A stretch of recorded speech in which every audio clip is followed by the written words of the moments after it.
two things. Is I produce materials called teaching tracks, which are detailed materials in using songs and song lyrics in the classroom. What's that?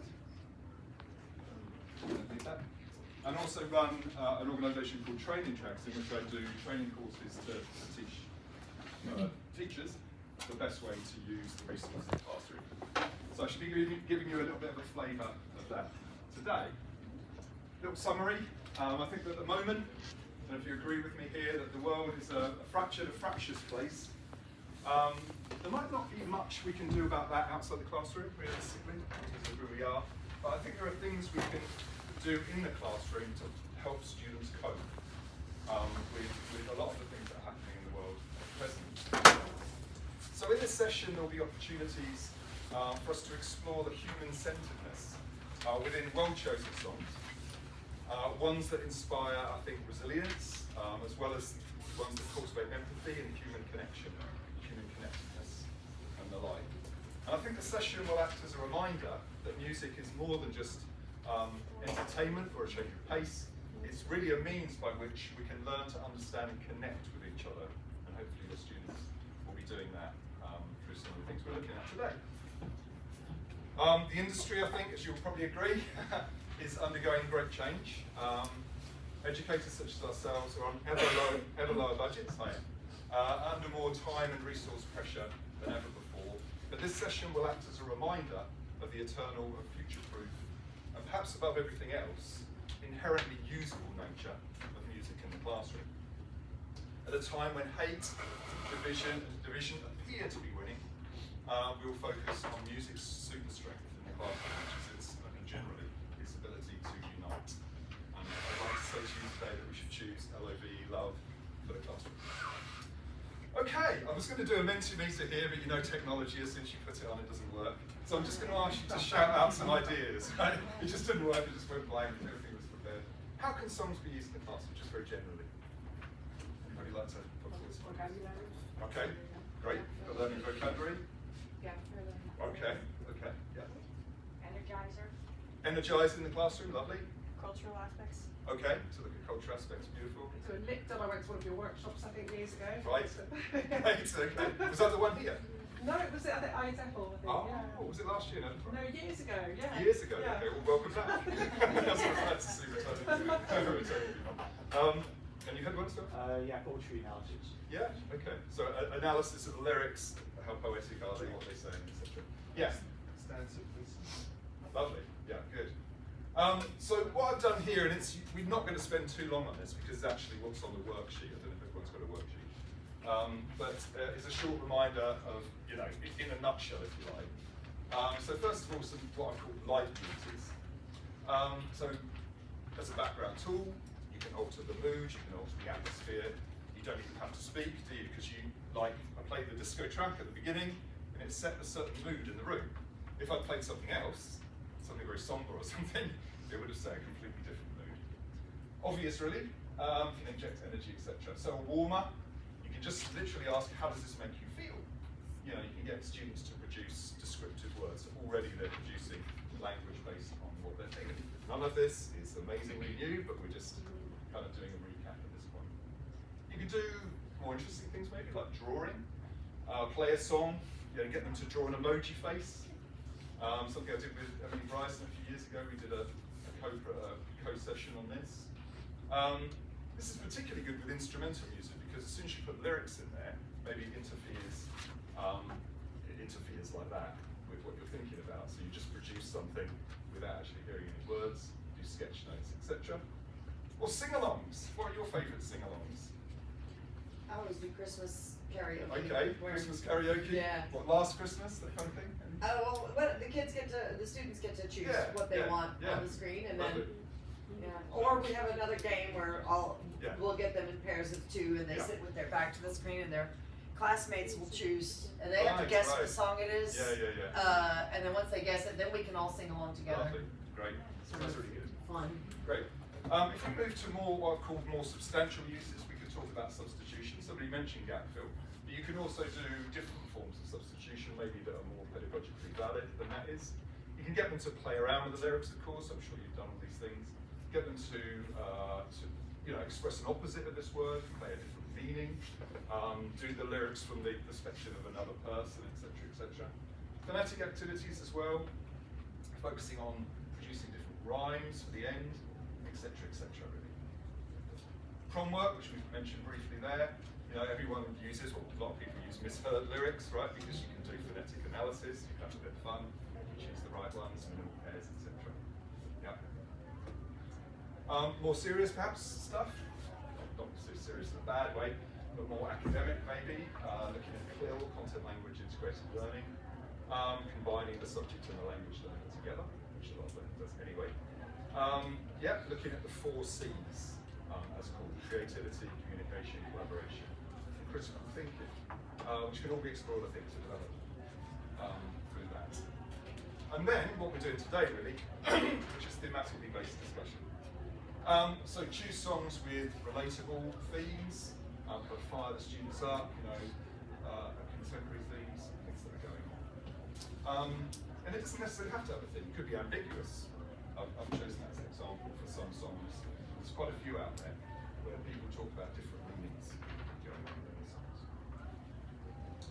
We're going to move now to talk about songs, as I said at the beginning, to do with emotional issues, when you're dealing with things like human connectedness or anything else that you can think of. Why might we choose songs as a medium to discuss such things? Maybe distances Yeah. students Okay. from the emotion. Yes. Makes it easier to talk about. That's a very good point, isn't it? Because songs don't tend to be preachy, do they?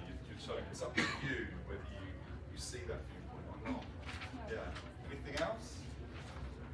Empathy, I think. Okay, good. Stories. Yeah. Hearing other people's drama and Yes. heartbreak and Yeah. whatever they're going through. Right. Really good. Yeah. So I'll put a few things here before we move to the workshop, because most of this is a workshop and we'll be working on tables together. I think that well-chosen songs can raise awareness, they can open doors to discussion on issues that might be a bit difficult to discuss otherwise for certain reasons. As was pointed out, they can often be non-judgmental, non-preachy way of accessing the topic.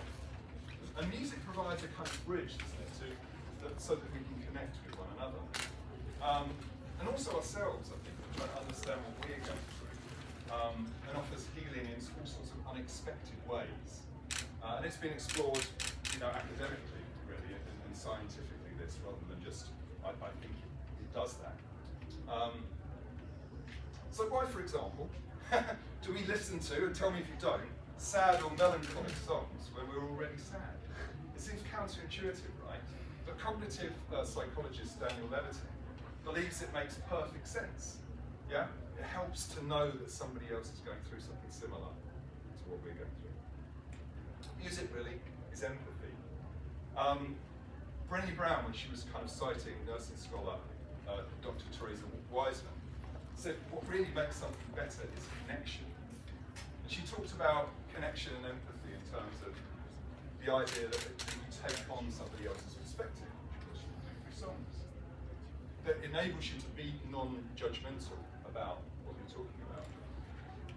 Recognizing also somebody else's emotion or understanding their feelings. Communicating your understanding of a person's feelings, once again, putting things at a distance. So clearly songs are a way to discuss emotions. And I think, it's not just poetic sentiment, there's quite a lot of science to back up these kind of claims. I don't know if anybody was here when I gave a talk in October 2022, but that conference here got pushed back, of course, because of COVID. And one of the talks I gave, the only talk I gave here at that time, was about the sort of kind of post-COVID world and what we've just been through. And I used the one thing that this talk has got in common with that talk is I used the ideas of Martin Seligman, who came up with a PERMA model for the pillars of well-being, which is this. And I don't think he directly applied it to music, but I said in that talk it was directly applicable to music, because music gives you positive emotions, it engages you, yeah? It helps you build relationships, it gives you meaning, and we pushed it to accomplishment. You can use music and songs to make students feel a sense of accomplishment in the classroom. by completing activities where it's hard to dwell there to find out what the career is.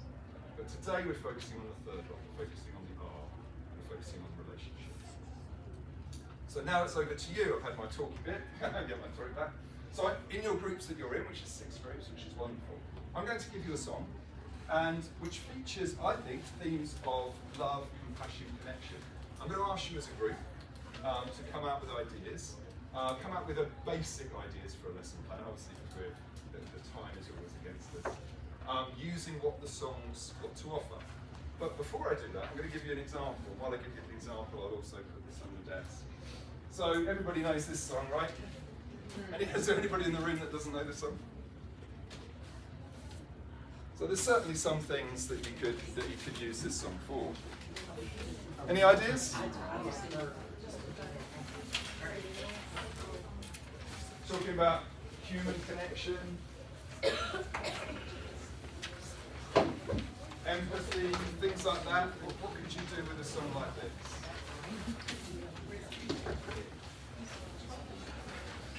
Fair enough. You're going to be doing lots of work. Okay, so things like this. You often need a pre-listening, don't you? You know, what does the phrase "true colours" mean to you, perhaps? What would you say your true colours are? Right? Have them listen to the song, maybe before the lyrics, so they're not actually looking at the lyrics at the same time. How does the song make you feel? Right? Write some adjectives down. Explain what you use as adjectives. Then after listening, maybe after going through the lyrics as well, so post-listening discussion. Does the song, or the sentiment within the song, remind you of anyone you know? Can you share who that person is and why the lyrics remind you of them? Maybe a little bit of a writing activity. It's nice to get them to write a few words. They don't write much more, the students are like. But write a few words to this unnamed friend, telling them what they mean to you. Swap with another student. Read each other's out if they're comfortable with it. Right? And then some kind of expansion activities. You might look at, you might move it away, I suppose, from the emotion and look at more sort of interesting linguistic areas. I always think it's very interesting the way we use colours. They're actually different in different languages, aren't they, cultures. But for example, if we're talking about English, blue almost always means sad. There's one or two other connotations, right? Grey often means boring. Green, naive, something like that. Or find out about Cindy Lauper's True Colours Fund. What was that all about? Does anyone know? No. Okay. Okay, it was for LGBT kids. Yeah. Obviously trying to understand how society views them. Yeah. How would you define true friendship? Things like that. Okay, so these are the kind of things you could do with a song. Okay, so it's over to you now, folks. I'll play some music and I'll leave you to work on those activities. So there is a sheet in there in which you might want to start doing this. You might want to start putting your names and emails. If you're not comfortable putting your email, no problem. But if you do put your email, I'll send you an additional activity to do with love and connection.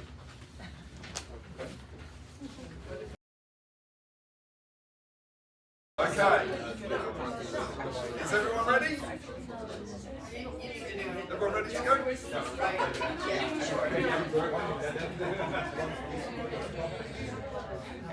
Okay, I'd like to start.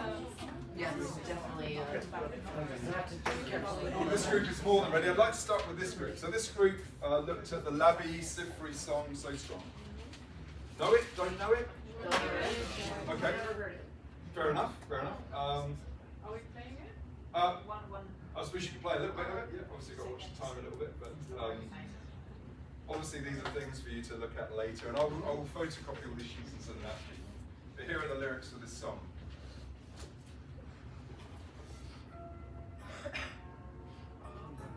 Yeah? Yeah, people go, yes. Yeah. From the 80s.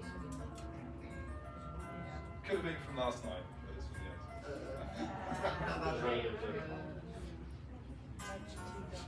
Definitely smells like the 80s. So then, 80s center. Like giving Phil Collins vibes. Lovely Sifri is amazing. Check out his full catalogue. Really seriously Really artist. lovely. Yeah, he's really great. Lovely. Okay, that's great. It's a really good way to do it. It saves me faffing around on the computers. So this group here, what would you like to say is a good use of this with love and human connectedness and empathy? What sort of ideas did you come out with? We came up with a pre-listening exercise of just giving them the name and the title of the song, and then asking them to write down what does so strong mean to you, what things do you think are strong, and who would you consider to be strong? You have some people in your personal life that you know who you would consider strong, and then just focus on the word strong. Strong is a great word, so Yeah. there's so many different meanings. Yeah. Emotional strength, physical strength, whatever it is you're And talking about. can't use AI. Yeah. Well, that was. You've got to be strong, not to use AI, right? That- Fantastic. Any other things shine through? Well, while listening, we thought we'd give them a couplet first, and Okay. then the chorus, and then the next, because the song, the lyrics are quite difficult, we think, for younger learners. So we thought, while listening, barriers, what are your barriers, what boundaries, ask them to give the meaning of the words barriers, rights, deny, and decide, and to turn your face away. What do they think those words mean? Do they have synonyms? Do they have examples? I don't know, can they put it in a sentence? Fantastic. Focusing more on the vocabulary. Brilliant. And then the first chorus, name something that gives you, that you have inside you that make you strong yourself. So have them write down their own Personalise it, personal fantastic. characteristics, and then perhaps if they are up to that, turn those into adjectives, give synonyms for those words. Do you want a job? And the last one is post. That was, what do you think the song is about? Then tell them the song is about apartheid. How would you feel when you lived in a country where apartheid is? And the fourth one is, write a song about when they were fearless themselves. Wow. Just 100 words, not a Yeah, song. yeah. Not write a song, but Okay. write a little 100 words about when were you last fearless. Fantastic. Oh, that's good. Brilliant, brilliant, brilliant. Yeah, I mean, particularly, there's lots and lots of good lyrics. I think particularly this bit sort of does something to me, really, about inequality, etc. Lovely. Let's go on to that's fantastic. We've got to set a high standard this group. Let's see what the rest of you can do. I don't know how these worked out, but I think it was your group. Is that right? Yeah. Yes. Okay. Play the song. Do you want to play a little bit of it? This is the way we set it. Know it? Isley Brothers. Oh, check them out. Lovely. Thank you very much. So, what do we think is a good way to use this with love, connectedness, empathy, at its core? We first of all want to start with just projecting the lyrics on like the whiteboard, the digital whiteboard, basically. No indications of it being a 70s track or like showing a It's video. like, oh god, it's mum and dad music or whatever. Granddad and granddad, isn't it? You get those comments pretty quickly. Yeah. We want to emphasize that this sort of theme is eternal or like timeless. So project the lyrics, maybe give them some kind of sheets with emojis on them or emoticons, and basically ask the question, how does it make you feel? Which emoji basically corresponds to that? So and then we discuss it basically, and our larger assignment basically that we work towards is do a writing assignment also without the use of AI. Obviously. Yes, absolutely. And yeah, fantastic. Really like that. Yeah. Any particular couplet or anything strike you as particularly important? The last 2 lines. The last 2 lines, right? Okay. Yeah. This is something else, isn't it? Dress me up to battle when all I want to peace. Yeah. Lovely. So I don't know if that's. Oh, sorry. Yeah. Yeah. Sure. Maybe as a final project, Yeah. they can make their own. It depends on the class or the group. The students can make their own video clip based on the lyrics. Yeah. If they are very outgoing, able to do that. Yeah. Lovely. Be a nice idea as That's well. great. So I think we sort of move around the classroom too, if I remember rightly, this group here. Oh yeah, Do I'll agree. you want to play a little bit? This might be the one that's less, well, this one and this one might be lesser known. Should I I deliberately picked ones that weren't too common, or from a little while ago. Yeah.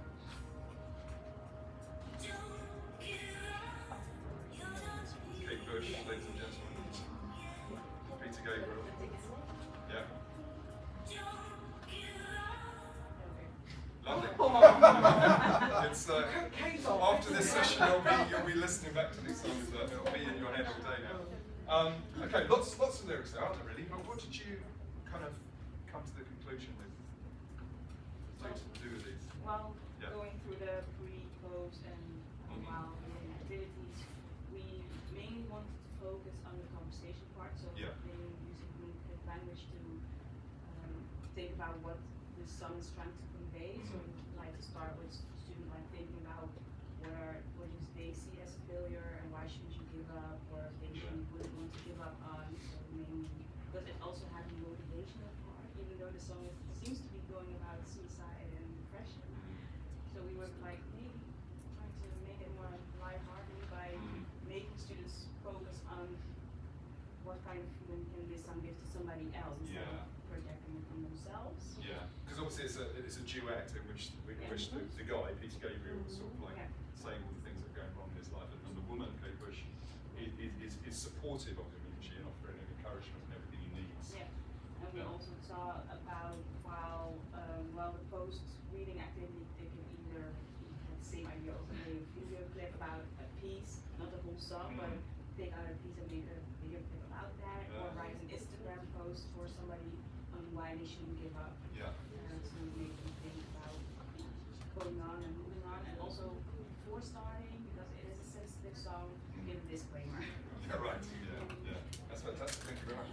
I learned, but I didn't know, that certainly ties in time-wise, that this was to do with, Gabriel wrote it about, I don't know if you know, the miners' strike that took place in Britain, and apparently it was related to that. As you can, when you know that, you can kind of work that. Lovely. So we move to this table here, I think, for a lesser-known track. Have you got the to hand on your phones? I haven't actually got my phone on me, so I've got the QR code there, so you can scan the QR. That's it.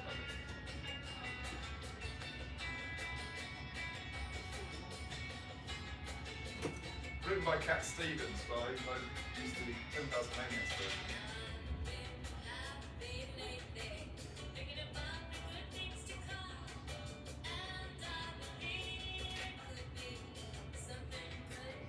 Fantastic. You might not know this one, but lyrically very interesting. What did you come up with here? Well, we focused mostly on the theme of it, and had a big discussion about how the theme might resonate with our students, which was interesting because I think we have all different levels and varieties of students that we teach. So we had more of a discussion on that, and that we came up with an actually decent lesson plan. But the main take that we had was that the peace theme was interesting, how there's a train that you might miss, so that you want to be on it. And we also talked about how, since it's maybe a song that they don't really connect with, genre-wise, having them think of a song that has a similar message or theme-wise the same, and bringing that to the next class. Yeah, fantastic. Yeah, I mean, it's extremely metaphorical, isn't it, all the way through? But so applicable now to the modern world. You know, you don't have to go on this train that everybody tells you you've got to go on fighting in these wars about these people. Let's just move on and away from all that nonsense. What I really like is that the train doesn't take you, it takes this country. Yeah, exactly. Yeah. Brilliant. Thank you very much. So we go on to possibly the most famous of these songs, I'm not sure. The group at the back, Bill Withers, Lean On Me. Can you play a little bit? Since it's been started. Probably know this one.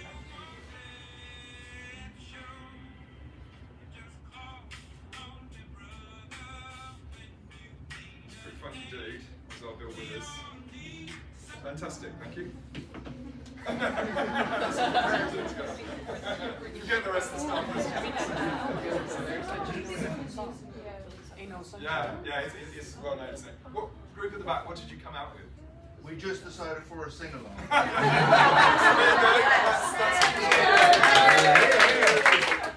No, we actually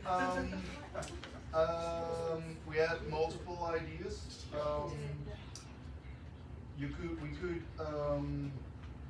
find people in the classroom, for things you might want to lean on them. So bit of inverse lyric there. Yeah. Okay. And you could do it as a speech assignment or a writing assignment. Yeah. We can say whether the lyric make you happy or might change the lyrics. So you change the emotional part of the track. We could make drawings. You could make acting out of how you would lean on somebody, or how you would support others. Yeah, fantastic. Yeah, good. Last group then, who were looking at a song that's probably Bob Dylan wrote it, made famous by Adele, but being a true contrarian, I chose Teddy Swims. I think it might be because I'm a bloke. Yes. I kind of felt the emotion more when I heard his version, maybe debatably. But what did you have to say on this song generally, whoever, regardless of who sings it? Did you want to play, play the version? So we came up with the idea to compare the versions and make the students think about how that can feel different every time you hear a different version, and translate that into 3 different English words.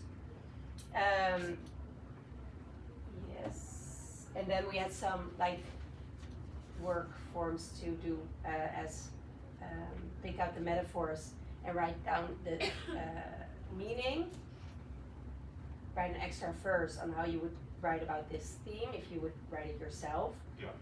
Pick a song you know / like that makes you feel like this, and choose your favorite version and make a drawing. I love it, yeah. It's quite, you could draw quite a lot of this, couldn't you?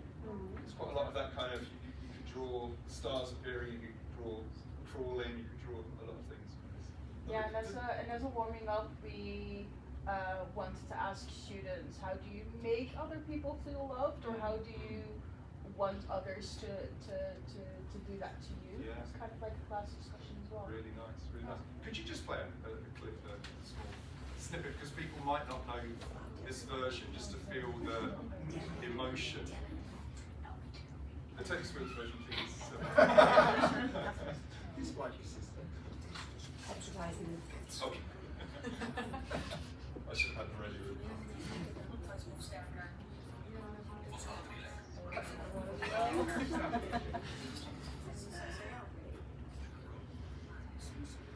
Good old YouTube when you got a free version, eh?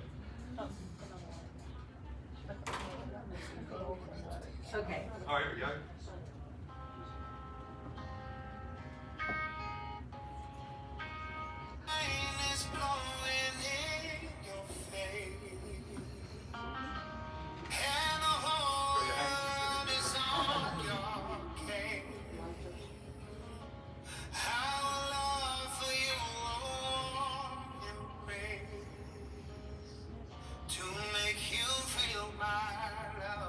Thank you very much for finding that. Yeah. Great.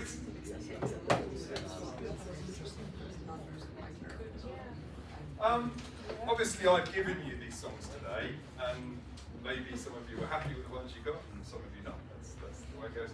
Are there any particular ones that come to mind that you would use in your classroom for these same, to talk about the same emotions, connected with them? Yes. We have done a lesson marathon quite a few times to raise money for a good cause, and then somewhere around 3 o'clock at night I will always use Insomnia by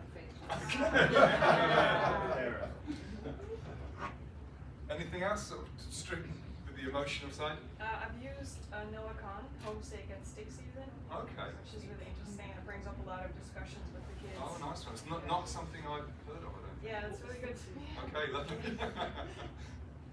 I think maybe Born This Way by Lady Gaga could be okay. one. Yeah, Nice nice one. one. Good choice. Pink, who knows? Pink.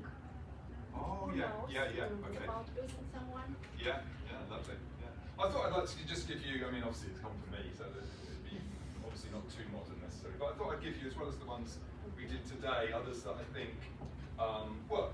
You know, there's nothing particularly, you know, unusual there. It's working. And I have, yeah, that's the one I'm going to send you. I'm going to send you some detailed language material. Frankie goes on the Power of Love, which is from my book, to show you what we can do in detail, really. So as we sort of move towards the end of the session, I think that in the words of Franz Fitzpatrick, words and ideas are implanted into our subconscious through music, reinforcing thought patterns that can affect our mood and our outlook. And in the words of Yip Harburg, who wrote Somewhere Over the Rainbow, which certainly fits the category that we're talking about today, words make you think a thought, music makes you feel a feeling, but a song makes you feel a thought. Yeah, which is kind of interesting, isn't it? And so yes, here are some of the things. If you want to have a look at my website, there's the QR code. There'll be a few of these going up. This is also on later. I've got some books if people want to peruse them at the end of the session, you're welcome to. I have got some offers. The book is not available in the Netherlands because of the horrible thing called Brexit, which means that when me and Carol came in the other day, they took our fingerprints and our photos and how long are you going to be in the Netherlands? I thought, the Netherlands will be coming as a little kid, you know. You ask us the same question when we get to Britain. I know. It's But they only do that You for started special it. people though.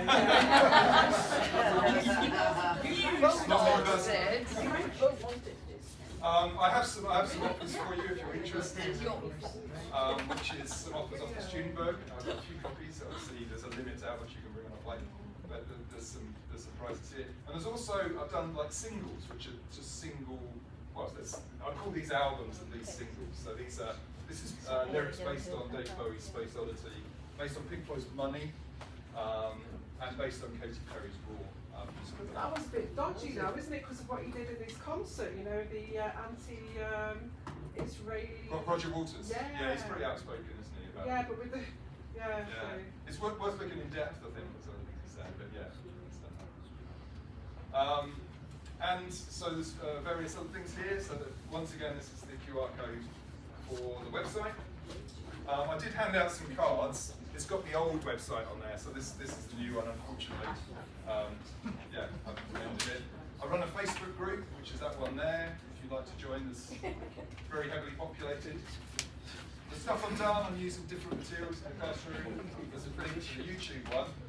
And at the bottom, if you're interested in reading longer articles, is an article I wrote, actually, that accompanied when I was last here 3.5 years ago. But it's very much connected to the issues we've discussed today. So welcome to have a look through those. And thank you very much for attending and for being so great. And if you could hand in...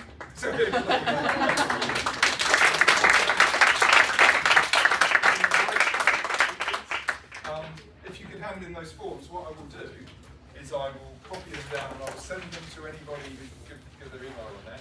Lovely. And yeah, so you'll have all the ideas from everybody. And I'll also send you a copy of the Power of Love materials as well.